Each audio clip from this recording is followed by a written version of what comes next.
Good day guys, ayan. So magandang araw po sa inyo lahat. Mag-overhaul tayo ngayon ng STX 125. So ito yung Yamaha engine natin.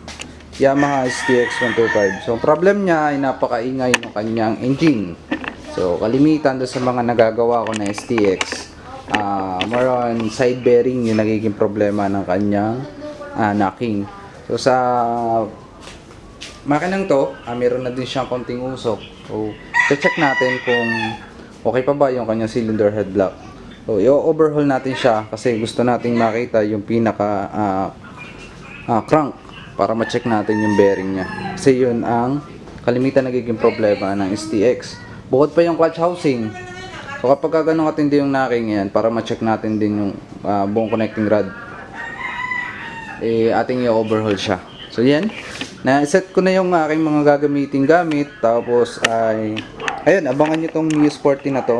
So i-refresh ko siya. Unahin ko lang muna tong STX sa ating video na to. Yun guys, huwag nyo kalimutan subscribe sa aking YouTube channel. Kaway-kaway sa mga naka Yamaha STX 125. So watch nyo lang yung video guys. Thank you.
Yan guys, yung sinasabi ko kapag walang tamang tools. Kita nyo naman, ginawa sa bolts. Ginamitan siya ng sinsil para lang mahapitan at para lang matagtag or matanggal yung ating bolts na nut na to. Ayan, so grabe yung dinanas ng makinang to. Kapupukpuk. Maputol na yung yung mismong nut nya. Ayan, grabe, lalim ng tama.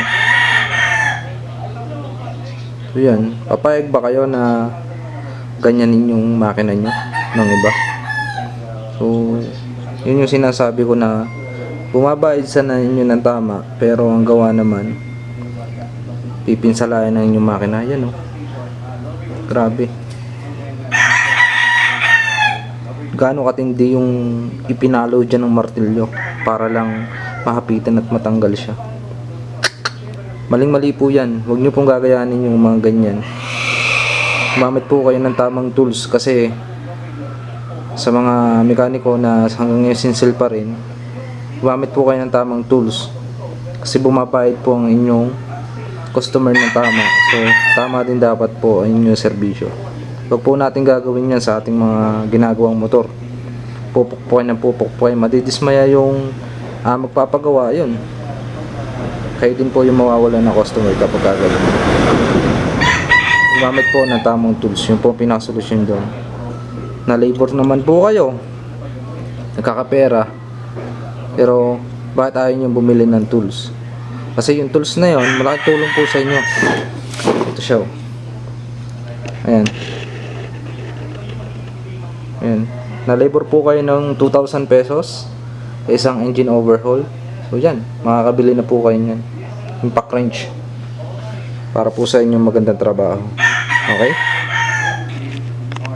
So i-remove na natin siya guys.